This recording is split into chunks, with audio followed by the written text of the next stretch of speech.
Okay, now we have Cincinnati coach Wes Miller with us. Coach, we'll let you get comfortable and start us off with some general comments. Yeah, well, first off, guys, we're thrilled to be a part of this league. I mean, look at this and the job that the Big 12 has done just with this event. It's exciting. I'm so glad three of our players are here to participate and see this. It just kind of shows you that we're in a first. Yeah, Odie's waving to me back there, so thanks, O.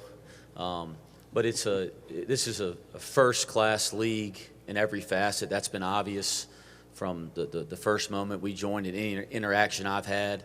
I'm so excited about our commissioner and the things that he's doing to take this league even further. He thinks about it differently. He's ahead of the curve, and so I'm excited about that. And then from a basketball standpoint, guys, as coaches, we're competitors. And listen, this is the best college basketball league in America. It's undisputed in recent history. And so it's neat and exciting to be a part of that. We haven't experienced it yet, and so will there be some adjustment? Absolutely. But like we talk about freshmen all the time, freshmen have adjustments to college basketball. There's no way around it. Some make the adjustment quicker than others, and I believe I have a group and a team that can make the adjustment quickly. I hope we do, but I think you have to recognize when you're entering a league of this caliber that we haven't experienced. There's going to be some things that we just don't understand yet, and we're going to have to learn and adjust on the fly.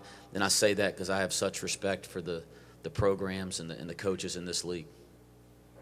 Okay, our first question for you, coaches, on the first row. Please remember to give your name and your affiliation. Keegan Nixon with Bearcat Journal. Coach, you had an update or a lack of an update for us 2 weeks ago about Aziz and Jamil, and I was just checking if there's been any movement on either side in the waiver process. Yeah,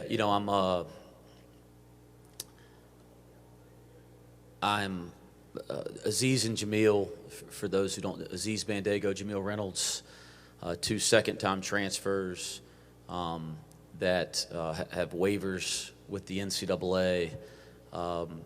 They were denied on the first round last week. We got the news last week.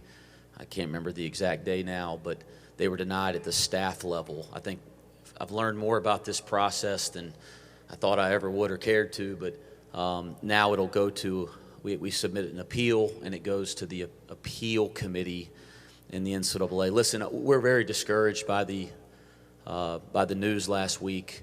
I think the issue at hand is not, and I don't want it to get lumped together, the issue at hand isn't whether we should have restrictions for second-time transfers. That's not the issue with this situation. That's a totally different subject. The issue at hand here is that we have 2 players, and there's others out there in America that were given guidance when they were making life decisions last spring to transfer, and they were given guidance and guidelines by the NCAA as a path to play. They felt that they met those guidelines. They made life decisions based on that. At the University of Cincinnati, we feel as strongly as you can possibly express that they meet the guidelines and standards that were laid out directly by the NCAA. I expect them to be cleared to play because they meet those guidelines. Out of respect for these 2 young men, I won't talk about their personal business, but I know the situation with both of them deeply. I know their waivers deeply, and I understand the guidelines laid out. They meet those. It's undeniable. So I have hope that through the appeals process they'll be cleared. I expect them to be cleared, but I'm concerned. I'm concerned that about how that'll affect them. Certainly it'll affect our team, but how will that affect young people that were led to believe something based on guidelines by a massive institution if they're not clear? How will that affect their mental health? Like that concerns me on a much deeper level. So we'll keep you up to date, but I'm hopeful that they'll be cleared through the next round of appeals. Okay, we've got 2 on the front row. The first one will be over here to your left, Coach. Scott Springer, Cincinnati Enquirer. Outside of Aziz and Jamil, you had a secret scrimmage. I don't know how much you're allowed to say. I know some of the results, some of the numbers, but can you just give a general opinion of how the team played? And then also the Nike Jumpman unis come out last night, and that seemed to get everyone pretty fired up. Scott, you called it a secret scrimmage and then asked a question about it. I mean, Well, they're not so secret if you haven't heard it. no, I really believe, and I was talking to Mike Boynton about this earlier, like being able to get out and play against another opponent really early in the preseason, I believe that's best for our program because it just allows us to address some things that you just don't get to see when you're planning it yourselves every day in practice, and it gives us a little bit more time to deal with some of those things that we learn. I'm not going to talk in detail because that's the agreement that I had with the other program that we scrimmaged. But there's some things that were really exciting. Obviously, Jamil and Aziz couldn't play, which was discouraging. But there were some things that were really exciting that we were able to see that give us hope, not just myself, but our staff, our players. I think we all feel we can be a really good basketball team. And then there's some things that we need to address right away. But the cool thing was it wasn't the type of stuff that you can't fix. It's the stuff you have control over. And a lot of it was the stuff we spend time practicing on, the details and the focus stuff that you practice every day. So I do think it was successful in terms of what we were trying to get out of it. The going back to Jordan Brand at Cincinnati, it's special to me. It's special to our fans. It's special to our players. It's special to the kids we're recruiting, not just because, let's face it, this is the best brand there is in sports, but there's also some nostalgia at Cincinnati being one of the original Jordan Brand schools in college basketball back in the 90s. So for many reasons, it's really exciting to be back in the brand, and our program will do everything we can to represent the brand the right way. Coach, right here on the front row in the middle. Ryan Roberts with Riverfront Cincy. You added 7 new additions to this year's roster. How does the positional versatility that you have allow you to continue to develop the identity of your program?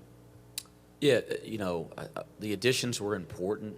The first thing we're entering this league, and as I've said, I'd be foolish to say I understand a league I haven't coached in, but from what we could see from a distance, this is a league of talented kids, talented coaches, and mature players, experienced players.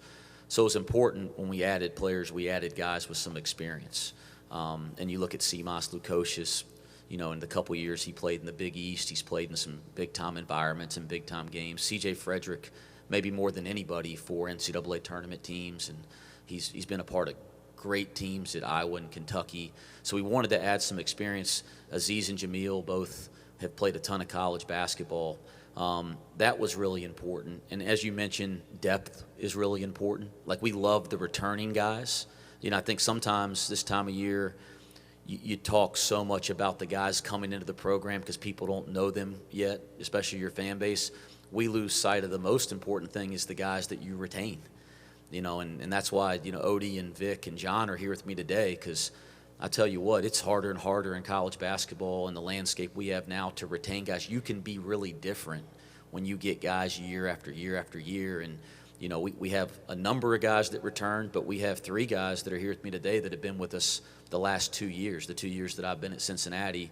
That's meant a lot to our team because they're really good players. They've had success at Cincinnati, but they also understand not just what we do, but how we do it and the standard at which we do it, and they want to hold others to that standard. So there's so much value in the retention piece. But, yeah, we have depth now. We have talent across the board, and I do think we have lineup and positional versatility for sure. We got time for 2 more questions. First one will be on in the middle, Coach, on the third row. Hey, Coach. Kevin Sweeney from Sports Illustrated, right in the middle.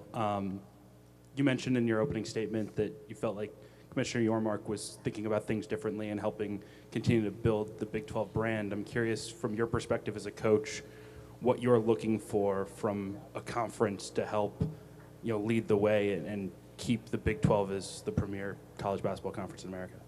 Yeah, I'll twist it around on you a little bit, but I think from my perspective, we have to do our job at Cincinnati.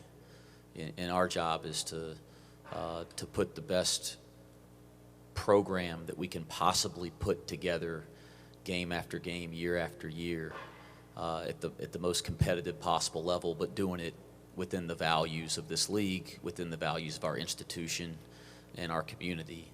And I think if we do that, we'll follow the lead of Commissioner Yormark and the league of the ways that we can evolve within the league. But we got to do our job here, and we're working hard every day to do that. Okay, our last question's here on the front row in the middle, Coach. Neil Meyer with the Front Office News. You talk about a guy in John Newman who missed last season due to an injury. Just talk about what you were able to see from him this summer and this offseason heading into the season following the injury. Well, you know, John is so important to our program. He was, honestly, it was a massive loss last year. He probably had the best preseason of any player on our team last year. So in our secret scrimmages and things of that nature, nobody performed better than John. He was kind of the glue going into last year. So when we lost him the first week of the season, it had a massive effect on our team. And, we figured out how to adjust and evolve. It took a while, but we obviously had less of a ceiling without John. So getting him back is a big deal.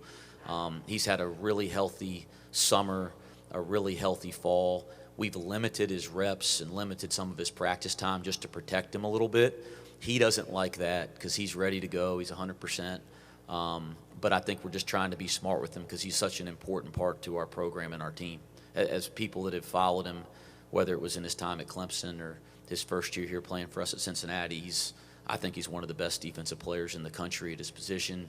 And then is a guy that just kind of does all the little stuff to make a team and has evolved his skill set over the last year as well. Okay, Coach, thank you very much. Sure. Thank you. Good luck to you this season. Thank you.